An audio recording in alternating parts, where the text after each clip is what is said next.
Hours after the ruling All Progressives Congress Caretaker Committee announced a new timetable of activities leading to its national convention, governors in the ruling party have met to review the developments and other matters arising in Nigeria. Arise correspondent Tunji Olanipekun reports. On Monday evening, the Caretaker Committee Secretary of the governing All Progressive Congress, John Akpan Udode, briefed journalists on the resolution of the committee as regards the party's convention. A new date has been fixed and prices for sale of nomination forms determined. The activities of the National Convention commence from the 24th of March and terminates on the 26th of March. The convention's activities commenced on the 24th of February and will terminate at Eagle Square of National Convention on the 26th of March. In between the convention, we have agreed to have zonal congresses. Hours after the statement by the party, the progressive governors are here at the official lodge of the Northwestern Kebbi State Governor in Abuja to deliberate on key issues, including the convention. After about 3 hours behind closed doors, the governors speak to the press. They say no decision has been taken yet on the timetable released by the Caretaker Committee. Until we finish the meeting with Mr. President, we rather not comment on any timetabling and any logistic issue. All the APC governors have met and as always have appreciated the need to work together with the other stakeholders. We have always been humble to acknowledge that we are not the only stakeholders of the party, to work with other stakeholders and to ensure that we deliver transparently, honestly, national executives that will earn the confidence of all party members. Governor Abubakar Bagudu also speaks on other issues the progressive governors discussed. We have discussed and reviewed elections that took place in the FCT, the Oshun primaries, the court judgment that resolved the Kano primaries issue, and then preparations for the National Convention, where we took briefings. We had briefing from the chairman of the National Caretaker and Extraordinary Convention Planning Committee of the party, Governor Mai Malabuni of Yobe State. And we discussed a meeting we are going to have with Mr. President tomorrow to further discuss on the party. Well, as party members await the outcome of the governors' meeting with President Muhammadu Buhari, many ask, will this convention still hold? Will the timetable released by the Caretaker Committee stand? Well, this was fairly obvious from yesterday. The writing was on the wall that no convention was going to take place on Saturday. There just wasn't the necessary buzz, the necessary activity, and obviously the issue of the by-election that INEC had announced before the APC announced their convention date, I must stress once again. So now it's been postponed till March 26th for, well, a little over a month, and activities leading up to it begin on the 24th of February. The Zonal Congress is to hold. Well, you are very familiar with Zonal Congresses, being a member of PDP, which has Zonal Congresses, but I'm not aware that APC usually has a Zonal Congress. This is interesting. But I guess it does make sense if you're looking at it from the perspective of when you have your ward Congress, you have your local government Congress, you have zonal, like PDP does, taking a leaf from that book there. But it does look really untidy. If this was the direction in which APC wanted to go, there's really no issue. Like I said, there's a precedent in Nigeria with the PDP having zonal congresses. That's not the issue. The issue is the lack of organization, the shifting goalposts, and it does just presents a picture of chaos. And the last thing we need in the country is for the ruling party to be messaging chaos to people who are already feeling quite chaotic in the country. This is such a period of upheaval for a lot of people. So we actually do need some calm at the center. So it's not a very good look.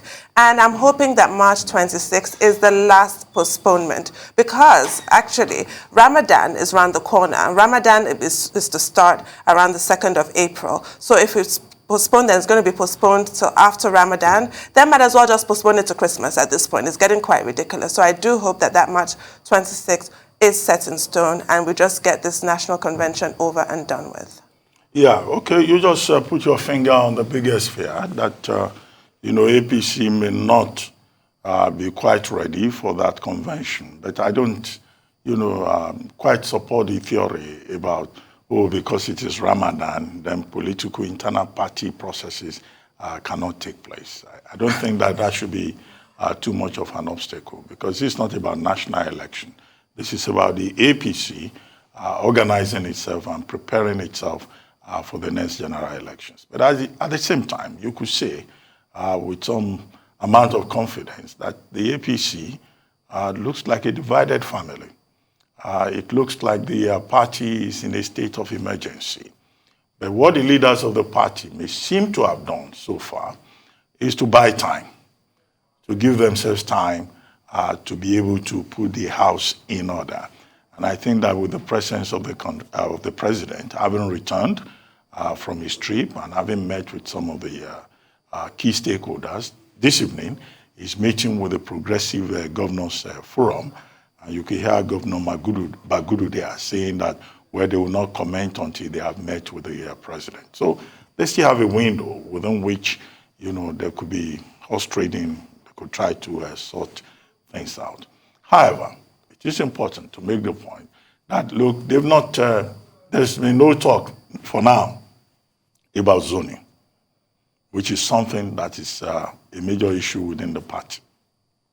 There's no talk yet about consensus or any consensus being built around the idea of any consensus of whatever sort within the party. That also may be a major issue. What the party has done now is to take zonal congresses first, which they say will take place on March 12. The processes for both the zonal congresses and also the eventual national convention will begin by February 24, as the national secretary told us. There will be announcements, okay, that's the timetable out there, announcements with regard to sale of forms, screening, adoption, the process itself, appeal, and all of that. And with the national convention on March 26, and the entire process being concluded on March 31st, when, appeals will be considered before then, and then the new executive will be sworn in. For now, we can see some kind of roadmap, some kind of certainty. But what the party we need to worry about is the division. There are groups that have emerged in the party now who are saying that, look, the party has been hijacked by Governor Mai Mala Buni, the chairman of the Caretaker Extraordinary Convention Committee, and a group of governors who they claim also have their own ambitions. And it's out there. And they call them, one guy put out, one Lukman put out a statement referring to them as Yahoo politicians. Now that doesn't look like the kind of phrase you use to describe members of your family. Who are these Yahoo politicians? That phrase in itself is an indication that there is an issue. And there's also another pressure group within the party that is objecting to this. But it's in the nature of politicians to disagree and then agree. But what we need to keep reminding the APC and its leaders and the various stakeholders about is the need to pay close attention to internal democracy, because there's a lot of talk about a third force within the party that will not mind if the party implodes. And there's also so much talk about a third force outside the two major political parties, in whose interest it will be for the two major political parties to implode. Okay, so the process for 2023 has started, both internally within the political parties and also externally within the country. But the big elephant in the room will be the electoral framework for that election.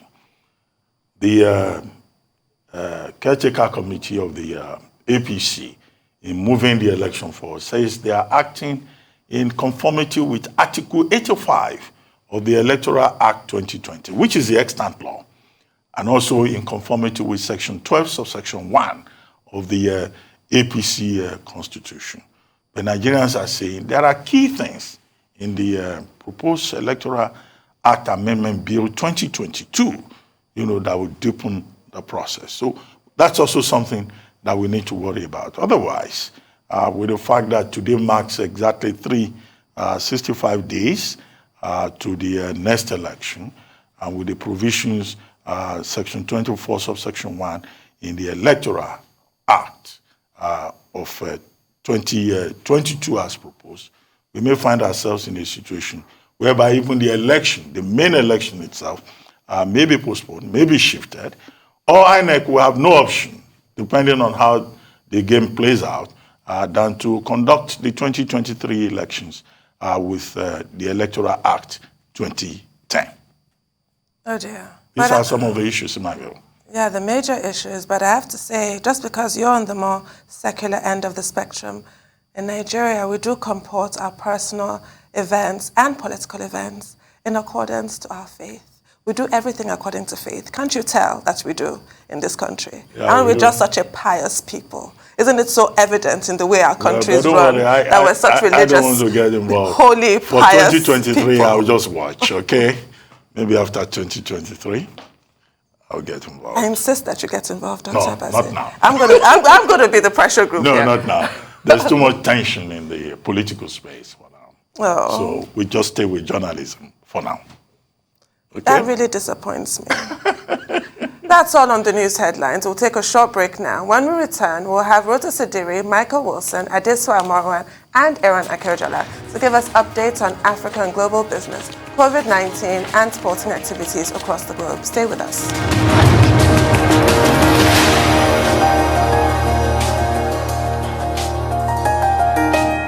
Welcome back to the Morning Show here on Arise News. For Global Business Update, Michael Wilson joins us now from South Africa. Good morning, Mr. Wilson.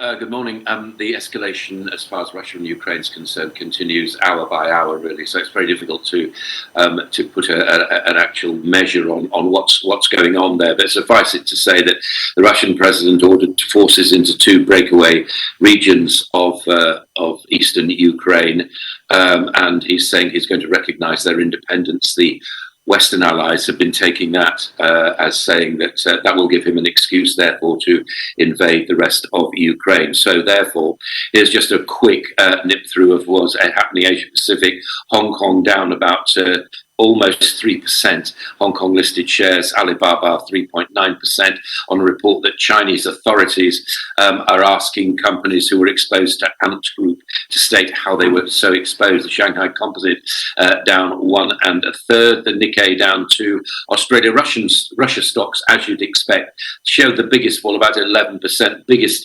one-day fall since Russia invaded Crimea.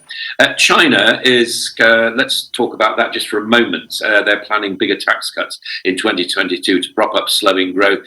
No details of that at the moment, but it's expected to step up payments to local authorities. There's a Chinese cryptocurrency exchange called Huobi. Now, we talked about this late last year. It went into the US market as a cryptocurrency platform, and it didn't work out very well there. The company said it didn't have strong enough management in the United States. So it's going back there, and in terms of now asset management. So we'll see about progress there. Let's look at the United States now, bearing in mind that the United States was on holiday yesterday. Futures down about 500 points on the Dow. It was President's Day yesterday. It's going to be a very turbulent week for all the obvious reasons. Add to that all the tax hikes too. And the White House has also responded. Joe Biden responded to Vladimir Putin's decision to recognize the independence of those two breakaway states of eastern Ukraine, and he's going to levy a number of sanctions upon those two states. 3 million people in both of them, Russian-speaking, and they are described as temporarily occupied countries, but it would give Russia, therefore, political justification for sending in troops and could be trigger for further actions and so on. So that's where we are diplomatically. Joe Biden has now prohibited new investment in those two states, the Donetsk People's Republic and the Luhansk People's Republic, both regions, as I say, of Ukraine. European leaders have also joined in too. Now, there's an activist investor who you will have heard of, billionaire Carl Icahn.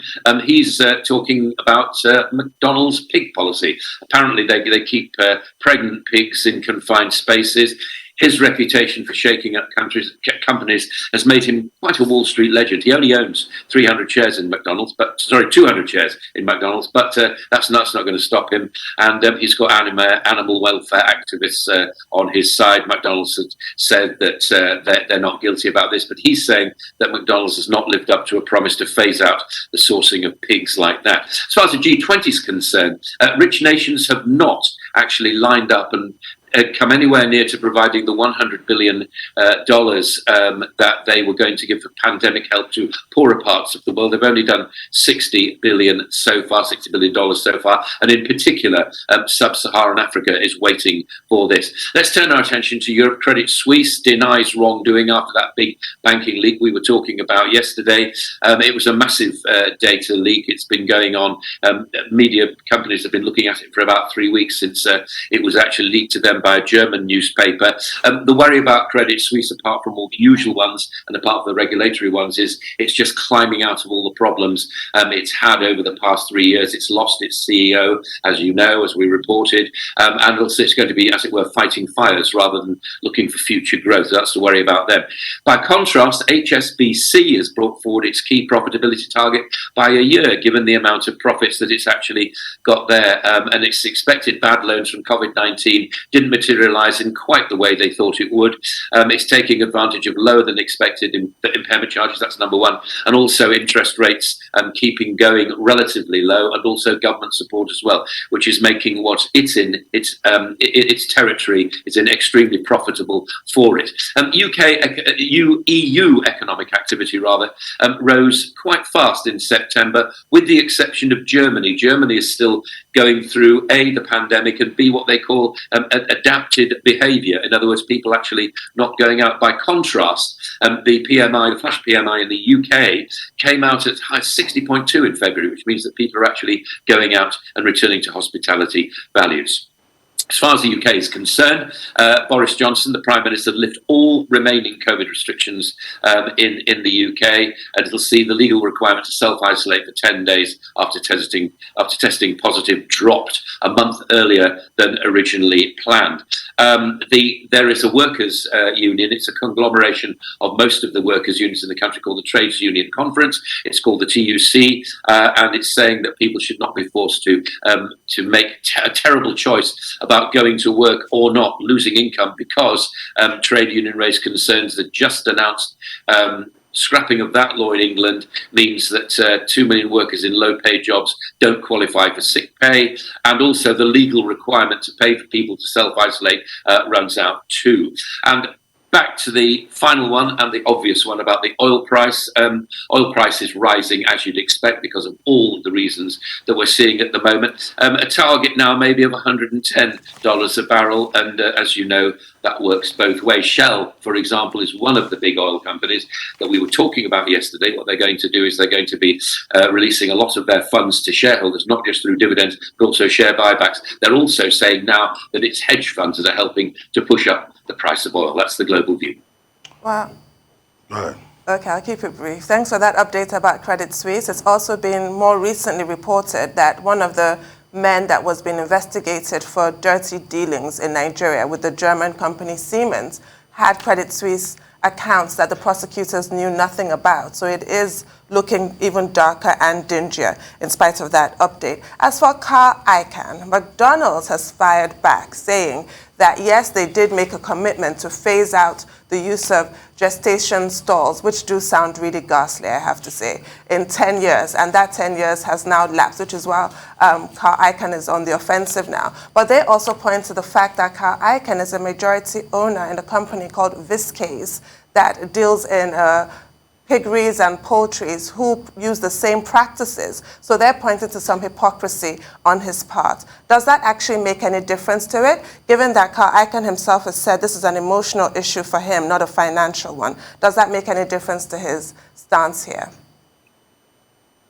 Well, the fact that he only has 200 shares in McDonald's, but he's obviously raised an issue. Quite honestly, if you saw the way that animals were slaughtered for meat, then you would turn vegetarian. I certainly would, and I haven't witnessed it myself. But an abattoir is not some place that I particularly want to go to and witness that. And certainly, I think now if you have workers, if you have animal welfare activists on your side, as Carl Icahn is trying to do. And I think that, within the sort of stakeholder rather than just shareholder part of McDonald's, we're all part of that. And if people start to shun it because of what they perceive to be Carl Icahn's concerns actually being true, then I think that will affect its share price down about 3%, I think, as we speak. And it will affect the future of the company. There's no question about that. I mean, it's a further indication, whether you actually take it on board or not, that companies have to be very, very careful and very, very open about where they source their products from. Well, Russia is building to a showdown with the West, and Ukraine looks like the chosen battleground. Now, what kind of effect would this have on the global economy? Because I guess the rest of us are supposed to worry about that deep Red Sea that is out there at the border of Europe. And then the sanctions threatened by both the US and its allies. How far will those sanctions go when they are eventually announced? That's one. The second one, Credit Suisse is saying that, look, many of those allegations about Credit Suisse promoting, corruption and sharp practices are historical. And that the attack is not just on Credit Suisse, but on the Swiss financial system. Now, the notoriety of the Swiss financial system, how it is a safe haven for stolen funds. So are those, explanations by Credit Suisse, do they necessarily absolve them of blame? And then Tesla's Elon Musk has been saying that the Securities and Exchange Commission in the US is trying to gag him because of those tweets that tend to move the markets either up or down. But is that the issue, or the fact that Elon Musk's Tesla and Elon Musk himself has not followed or respected regulations under the law? I've often said that if I were the SEC in the United States, I would be feeling Elon Musk's colour a long time ago, and I feel as though they're late to the game. What he's been doing is occasionally he's been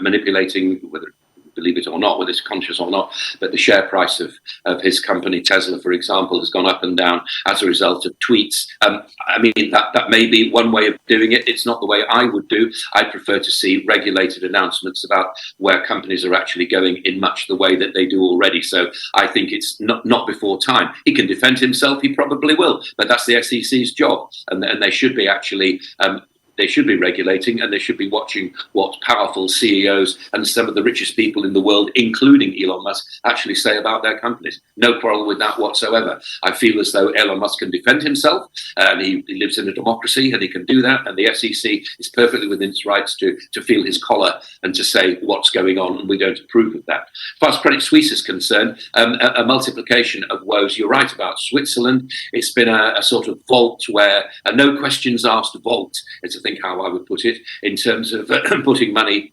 into it. Probably that will change. Even the EU's regulators are now thinking of putting it on putting the whole country on a blacklist as a result of this. The worry as far as shareholders are concerned, and this is a business subject really, is that Credit Suisse is actually going to have to be fighting fires rather than looking forward towards its future growth. Russia, it's not a final showdown. That's the point, isn't it? That what we're seeing here is asymmetric war. This will continue for some kind of time. As far as sanctions are concerned, somebody in the EU has said, well, of course, sanctions work both ways. Well, they do, but that's to disregard the point. The point is about when you actually put them on, and when will Russia be frozen out of international markets, if indeed that's going to happen. That's really the question to ask, not the overall effect. It's all a question of timing. And I think that the sooner sanctions are put on, then the rest of the world will probably join in too. Okay, thank you, Michael. Our dependable Rota Sadiri is here to give us an African business update. Good morning, Rota. Good morning, Tundu. Good morning, Doctor. Good morning to all our viewers. We begin with trade in Nigeria. The Central Bank of Nigeria has released foreign trade data showing that Nigeria's trade in the fourth quarter of 2021 finally swung back to a surplus of $1.1 billion from a deficit of $327 million in the third quarter of 2021. And it's, that's been a pretty much eight quarters or so of trade deficits as a result of imports being higher than exports. The reason for this, though, as far as us recording a trade surplus in this fourth quarter of 2021, again from the central bank's data, apparently it was because imports fell at by a larger scale than exports. So imports fell about 13.8% to 13.7, or rather to $11.85 billion in the fourth quarter of 2021. So again, the 13% drop in imports. Exports drops by just 3.5% from $13.4 billion to $12.95 billion. So a $12.95 billion in exports minus $11.85 billion in imports gives you your trade surplus of $1.1 billion. So look, there's still the issues of a high import bill, pressure on foreign exchange. Oil makes up majority of what we export out of the country. We need to, of course, focus more on finished goods, something that the central bank governor has said recently when he talked about trying to promote homegrown items and properly finished goods with that RT 2020 program. They raised to $200 billion in exports in 3 to 5 years. So when you look at this trade data, which will be bolstered, of course, by the Bureau of Statistics when they release their foreign trade in goods data for the fourth quarter, we'll see those figures. But again, it's a good development to at least see a trade surplus for the quarter. We'll have to see how things transpire in the first quarter of 2022. So we'll see what those figures show as far as trade is concerned. We moved to an interesting development with this company called Tingo. Bloomberg got a lot of people talking yesterday when they released this tweet saying that a fintech company by the name of Tingo is seeking $500 million to expand across Africa. Not too many people have heard of the company. What really had tongues wagging and head scratching was the valuation of the fintech firm at $6.3 billion, according to the CEO, Dozie Mbusi, who was in an interview, given an interview. He is the one that made that declaration that the company is worth $6.3 billion. And folks are wondering, well, how? I mean, if you think about how you arrive at your valuations, a publicly traded company, of course, has its market cap where you multiply the number of shares outstanding by the share price to get your market valuation. And for startups that are seeking funding, it's based on equity stakes. So if I pitch the both of you for a new company, Tundu or Doctor can say, okay, well, Rotus, I'll give you 500,000 naira for a 50% stake in this your startup, and that means you're valuing the company at ₦1 million based on that 50% stake from your 500,000. So no one's heard of any funding raises for this firm in recent years. I mean, we just talked about Flutterwave last week. We've talked about other companies who, at every step of the way, we had Kuda Bank on the Global Business Report twice. We had their CEO when they raised money in late 2020 and then early 2021. So there hasn't been much, no one really knows much about the company. They also claim to have about 12 million customers. They're an agriculture-focused fintech firm, and what they do is they lease mobile phones to farmers. They also have an e-commerce platform that allows farmers and so on to sell products. So they said they've done about $4 billion in transactions, revenue of $594 million in 2020. The advisory board is pretty big. Apparently, if you go to the website, Good Luck Jonathan's on the advisory board. Reno Omokri, who you had with his new single last week, he's also on the board as well. So I guess with this $500 million that they're looking for to expand across Africa, there's going to be a lot of due diligence that's going to be done. For anybody who's going to fork over $500 million to them, we'll probably get some more information on the company. They've been around for about a decade, but their Corporate Affairs Commission registration wasn't until 2016, and I think it's inactive. So still a few questions there, but all in all, tis the season to be a Nigerian fintech company in the world right now. There's always a lot around that. We move to another report from, saw this in Business Day. MTN is apparently planning on expanding InsurTech, insurance in Nigeria and South Africa. I hope I pronounced this right. Ayo, is that right? That's the InsurTech platform. They first partnered with MTN in Uganda in 2017. Since that time, they've gone from Uganda to Ghana to Zambia and the Ivory Coast. And it's insurance. It's essentially an insurance service that MTN is providing through its platform. Now, the thing is, I've reached out to MTN, I'm trying to get some feedback from them on how this service would work in Nigeria. Because remember, this is a telco that is offering this service, and the Payment Service Bank licenses that were approved in principle from the Central Bank of Nigeria has some restrictions. You can't accept foreign currency, you can't offer credit cards, and you can't offer insurance. But there are other avenues through which you'll be able to purchase insurance, perhaps through other platforms, which is why we've seen MTN partner with other insurance companies. We'll have to see how it works, but it's essentially them diversifying their revenue base by offering insurance. And if you think about the network that telcos have, the number of subscribers, more subscribers than bank accounts, their reach as far as financial inclusion is pretty far out. So we'll see how that works as far as them getting into Nigeria. And then finally in Kenya, apparently according to, I think it's Business Daily over in Kenya, there's only 3%, about 61,000 of 2.3 million trading accounts on the Nairobi Stock Exchange are active. So you've got about 97% of the accounts that have been inactive for the last 2 years. Maybe you can attribute the last year or so to COVID, but investor sentiment has been a bit tepid because apparently there's a lot of high speculation that takes place in trading on the Nairobi Stock Exchange. Returns haven't been that impressive. I think it was 0.35% last year, maybe 5% returns over the last couple of years, but it's been a little low. So they're trying to increase the participation in the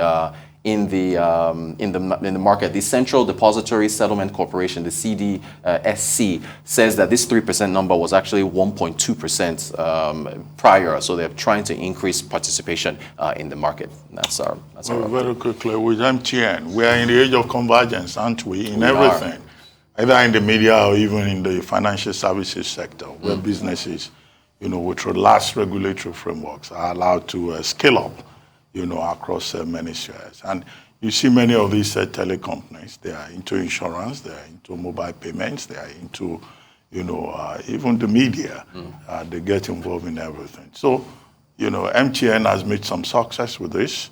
The micro-insurance, operation in South Africa and in Ghana, you mentioned, and also somewhere in East Africa. And so now they want to expand into, the Nigerian market, targeting micro insurance, and they call it Ayo. Ayo in Yoruba language means joy or happiness. Yeah. Okay, so that's to give joy to people. And they want to start on a small scale. You can insure your car, you can insure your phone, you can do small insurance, using their mobile wallets, or even using your, your credit card. Okay. But the issue here is that the environment in South Africa is different from that of Nigeria. Yeah. Even the insurance market in Nigeria is not doing very well, in my view. I may be wrong. You're right. Maybe low penetration. You're correct. Because of the superstition of the people. The average Nigerian doesn't think that he has to follow insurance. And when he hears that no premium, no insurance, he will say, no, these people, they just want to be collecting my money. But I hope, with this micro insurance backed by mobile money penetration in Nigeria and expanding inclusion in the financial services sector, maybe that will help to deepen general consciousness about the need for insurance within the Nigerian community. As for Tingo, first time I'm hearing about them. I mean, and they've been there for 20 years. Yeah, a couple decades. We're told. That's interesting. A lot is happening in the fintech sector in Nigeria, and many of these startups, they are in different areas. Some are in health. This particular one, Tingo, is into agriculture, yes, with a special focus on women farmers that they are supporting. But what I find interesting about it is that here again is the beauty of youth innovation. The gentleman who leads Tingo, he's a very young Nigerian, born here in Lagos, went to Ambrose Ali University, took a master's before he went to Malaysia to take a PhD. The other day we were talking about Flutterwave. Yes. Flutterwave is also driven by very young people, who are doing very well. Agbola, Aboyeji, all of that team. And I think, that whatever may be the curiosity that you try to define with regard to Tingo, I think that is another good story. They want to expand. They're looking for $500 million. They want to spread their wings across Africa. So this, again, is about growth. It's about innovation. It's about youth entrepreneurship. And we can only wish them well, that they succeed in this direction in which they want to go. I was even surprised when you mentioned some of the board directors. Yeah, heavy hitters on the board. There are many of those startups that we still see coming forward. The only thing that they all need, particularly here in Nigeria, is consistency in terms of the regulatory framework. Right. Very quickly, with regard to a balance of trade payments, import bill, getting lower than export bill exceeding import bill. So you have a good, trade surplus situation. Well, if you look at the story, we're still dependent on oil. Right. The Q4 2021, success that you talk about is because there was, stability and rise, in the cost of oil in the spot price when it went close to $100, dollars per barrel. So that means this may not be really sustainable. Right. So what kind of lessons can we learn from that? If we have great potentials in the non-oil sector, what can we do there? Right. There are great potentials in the value chain, across the various products within the non-oil sector. What should we do to scale up in that regard? So that the volatility of oil prices, does not determine, the trade situation, the balance of trade situation for the country. Well, with regards to Tingo, the three of us had never heard of Tingo, but we have now, haven't we? We sure have. And I think it's really great news. Nothing stops Nigeria from becoming the world's fintech capital. Of course. So here's looking forward to a massive groundswell. Exactly. As for insurance, we discussed this recently, didn't we? The penetration rate is 0.5%, which is abysmal. Like you said, Dr. Abati, Nigerians would prefer to rebuke disaster and get on with your day, like, on a wing and a prayer. That's just how we feel here. Right. But, in African countries, I know Uganda, Zambia, you can have like $1,000 life insurance policy, for example, and you pay $1 a year. Is that what we're looking at here? But I'm also aware, I'm not sure what the licenses say, because I do know that CBN did say that there were quite a few companies in Nigeria 2 years ago that were applying for microinsurance licenses. So is this what MTN has done, or? Well, so the thing is, the Payment Service Bank license, again, restricts the sale of insurance products. So MTN is really you need a separate license. You have to partner with an existing partner with somebody who has one. And then go through that avenue. So we'll see how that works out.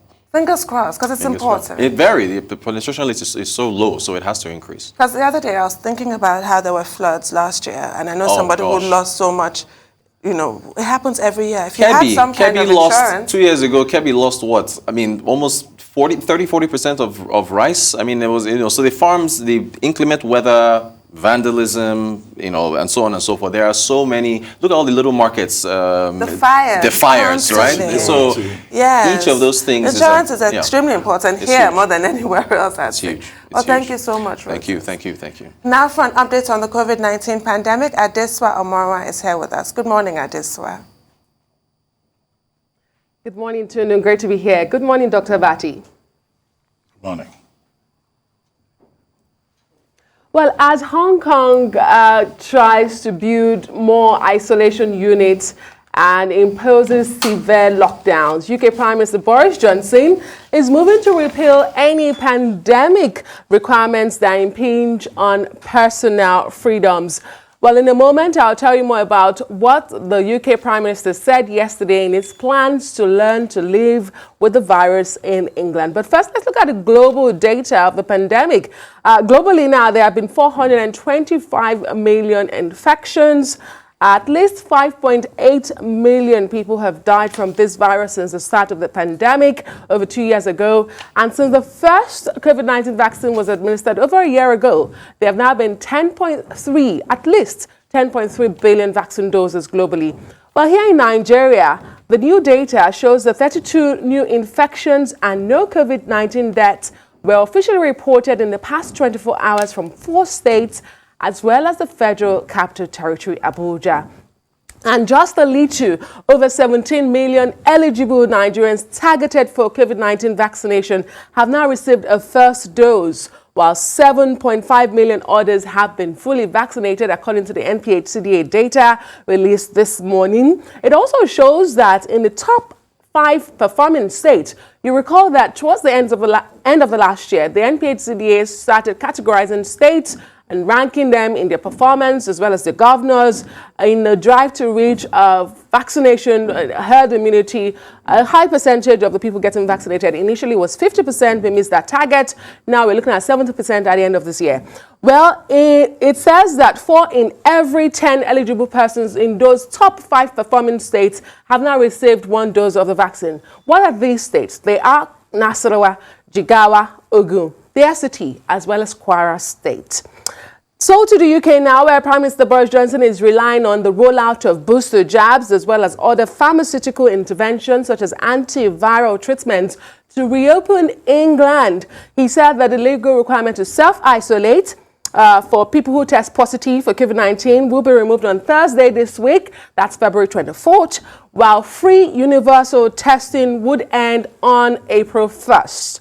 Well, bottom line is that Prime Minister Boris Johnson says it's time to shift from government intervention to personal responsibilities.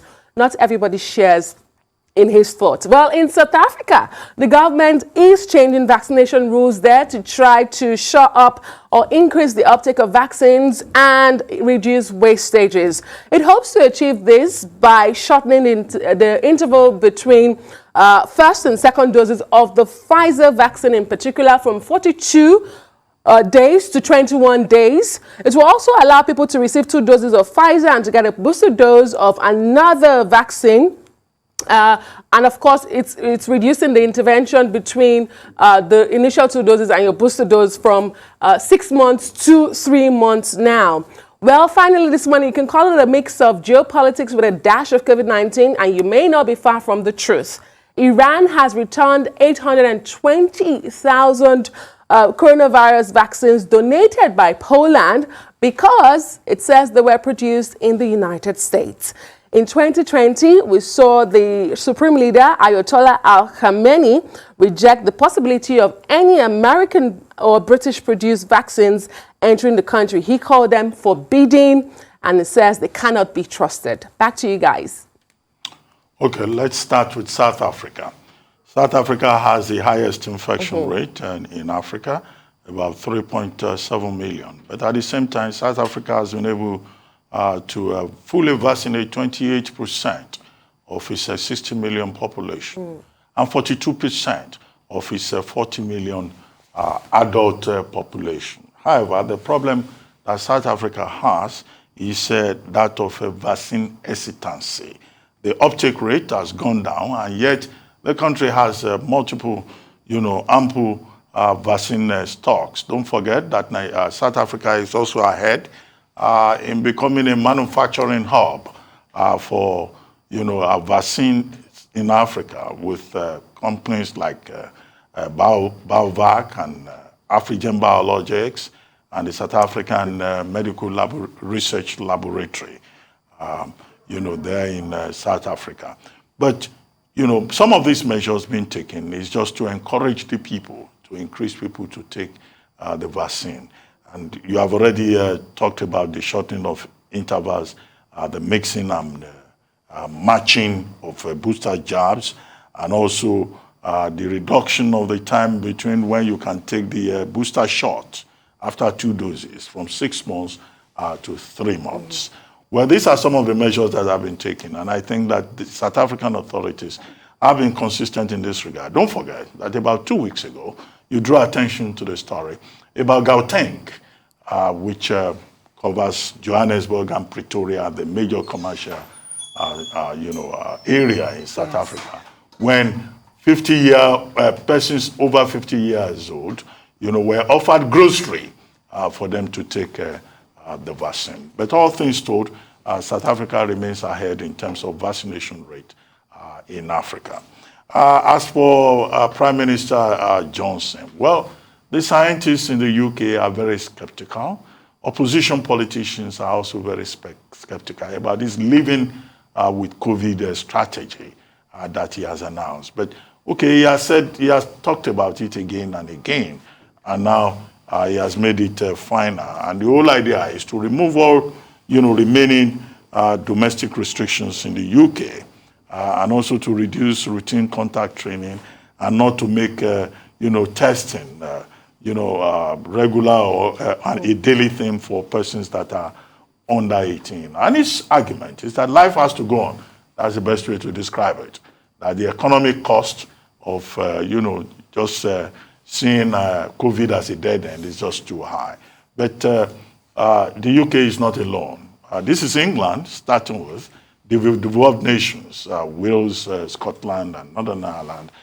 They've not yet bought into it, but they are likely to do so eventually. But this is the same pattern we've seen in Israel, as we discussed yesterday, in the Netherlands, in Norway, in Denmark. Germany is also planning to go in that direction. So you're likely to see a gradual opening up. As for Iran, well, the whole issue is about geopolitics. There's no love lost between the United States and Iran, with the United States and the allies imposing sanctions on Iran.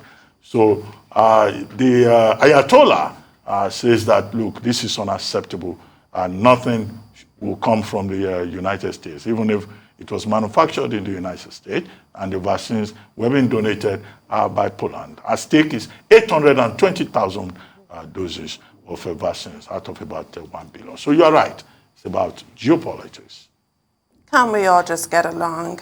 Well, I guess Dr. Batty has pretty much said it all, but I wanted your take on Hawaii, the lone holdouts in America. 49 other states that constitute the United States of America have dropped their indoor mask mandates, but not Hawaii. Hawaii still is maintaining really strict controls, even on tourists entering the states. What is your take on that and what that says about federalism?